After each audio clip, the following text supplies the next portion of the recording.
After going down 0-2 with some of the most putrid offensive performances you'll ever see in your life, everyone was anxious to see how Orlando would defend their home court in Game 3, and let's just say that they responded to the challenge. One major change the Magic made was sending Jonathan Isaac back to the bench and instead starting Wendell Carter so that they could keep a true 5 on the floor, but that didn't stop the Cavs from getting out to a hot start. On the first play, you're going to see Paolo stunt on a Mitchell drive, and when he recovers to Garland, that's an easy blow-by as he gets to a floater.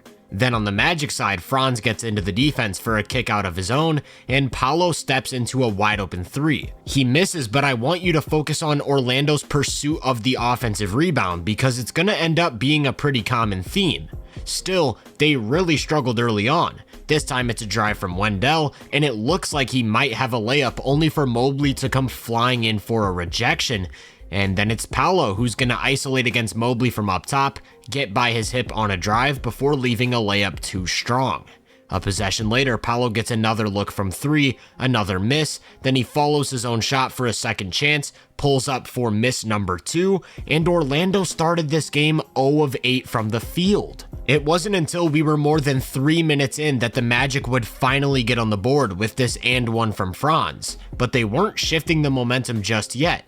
Cleveland had no trouble getting seemingly whatever they wanted offensively, whether it was a set action or some pick and roll, and after yet another missed 3 from Orlando, Mitchell gets out in transition to make it a 10-3 lead. This right here is when the tide started to change. Once again, it starts with Franz getting into the defense and kicking it out, and with some extra passing, they're able to put the defense in rotation, only for it to end right back in the hands of who created the advantage to begin with.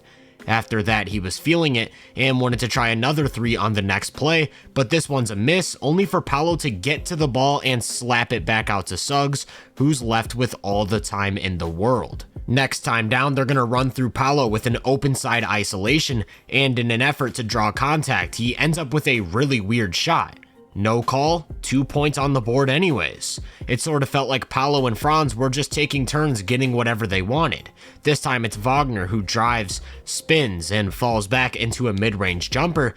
Then after a stop, he's going to push the ball in transition, collapse the defense, and kick it out to Paolo, finally knocking down a 3 to get his team their first lead of the series. Of course, a comeback like that also requires slowing down the opposing offense, and they did just that. When Garland sets up pick and roll, you're going to see Wendell execute a high drop coverage where they're more than willing to concede a long 2. You can see the difference when it's Mitchell and they instead go to a hedge. Franz is there to pick up the roll, he just simply isn't big enough to defend Allen. So a play later, they go back to that drop in an effort to protect the paint, and because Mitchell only shot 1 of 6 from 3, this turned out to be the right choice. And all of these stops, whether it's a missed 3 or maybe a turnover, enabled the Magic to play with a little more pace. Paolo gets blocked, but gets it right back for a free 2. I know that one was a little fake, but Paolo grabbed 6 offensive rebounds in the first quarter, and the Magic as a team grabbed 9. That's why despite shooting less than 39% from the field, they still produced an offensive rating of 134.8. Winning the possession game by such a wide margin is a really big deal, and they closed all of their defensive possessions with rebounding on the other end, to which they'd get down court and create transition opportunities. In the final seconds, they were riding the high of a huge run, and Cole Anthony frees up for a 3 from the wing, putting them up 10 through the first 12 minutes. To start quarter number 2, it was all Magic. That bench unit was absolutely torching. In these minutes, they typically run through Cole Anthony, this time with a high pick and roll, and he finds a cutting Fultz on the baseline for easy points. When Paolo checked back in, they used him as the screener in this action, and Cole's ability to put pressure on the rim leaves the 21-year-old with a ton of space in the mid-range. Or they could flip the action and instead run inverted pick and roll with Cole screening for Paolo, and when the Cavs switch, that leads to a mismatch, just bullying his way in close for a pair of free throws. If you're starting to pick up on a theme, yeah, Paolo completely took over the second. This time it's in the mid-post where he sets up, and he turns around for a tough jumper over the top of Allen. Then about a minute later, he plays from the same area against Mitchell, showcases some beautiful footwork before hitting another tough shot, and he's feeling good.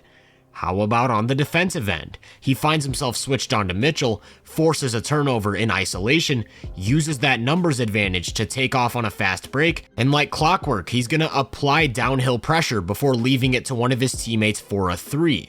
As a unit, this is when the defensive intensity really hit another gear. They're comfortable collapsing in on the paint and conceding an Evan Mobley 3 to not give up shots at the rim, and with the lineup they had on the floor, courtesy of Jonathan Isaac, the Cavs were physically incapable of creating any advantages whatsoever. When they went to pick and roll, it's back to drop coverage for Wendell, with Isaac chasing the ball from behind, and LeVert throws an errant lob.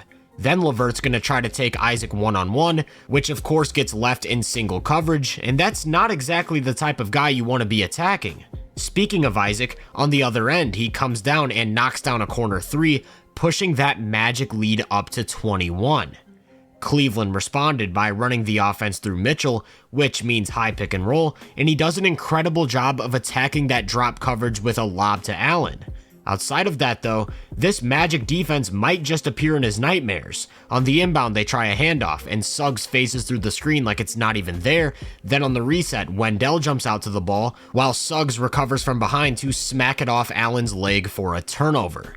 A possession later, they go back to the high pick and roll. Again, Wendell's in a deep drop, and he makes an effort to take away the lob while Suggs stays glued to the ball for a block from behind. To avoid Wendell's drop, next time they instead use Mobley as the screener, pulling Paolo into the action, and it appears to work, only for the big man to rotate up from the dunker spot and shut off the paint anyways.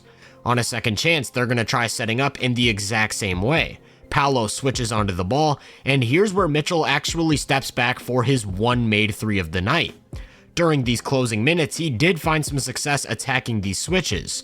Paolo gets a bit careless with the hand and sends him to the line for a chance at a 3-point play, and a possession later, he's got Franz out in space, uses his burst to destroy him off the dribble before shedding the big man down low with some sharp footwork.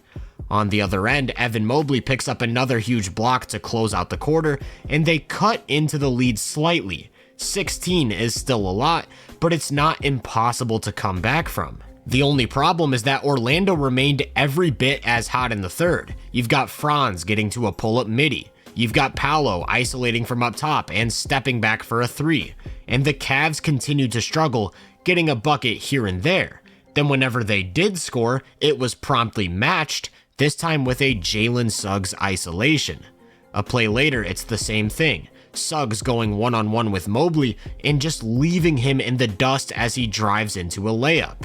Still, their main source of offense was Paolo, who after averaging 7.5 turnovers in games 1 and 2, didn't turn it over a single time in this one as he made all the right decisions. And I'm not saying I expect him to replicate this performance as a shot maker, because let's be real, whenever the Cavs packed the paint, he countered with some truly ridiculous mid-range scoring, but the process is real. Patiently getting to his spots, using his size as an advantage. After that poor start, he ended up with 31 points, 14 rebounds, and 5 assists on just under 58% true shooting. Did I mention he's 21 years old? While dealing with that on one end, Cleveland also could not penetrate this Magic defense. This time they throw an aggressive coverage at Mitchell up top, forcing him to make a tough decision, which results in a turnover. And so on the next one, when it's again an aggressive look, he splits it on a drive, only to get met by a third defender while Suggs continues to be a nightmare from behind. I don't even need to talk about anything specific on this possession, just watch how everyone's on the same page as they scramble. No missed rotations, timely switches, the ball never gets anywhere near the rim as they shut the Cavs' water off. By the end of the third, we're looking at a 35-point game, and from there it's all theatrics. Both teams cleared the bench early in the fourth, and the final score was 121-83, a near 40-point win. They did their job of defending home court in dominant fashion. I will say that the Cavs shot just 23.5% from 3, so it's reasonable to assume their offense looks a little bit better with that closer to average, but there are bigger problems. The possession game was overwhelmingly in favor of the Magic, 14-5 in offensive rebounds, 8-14 in turnovers, and so they ended up with 10 more field goal attempts and 3 more free throw attempts on the night. Orlando also outscored them in transition, in the paint. I mean, they truly checked every single box, making a statement that they're not going to be an easy team to put away.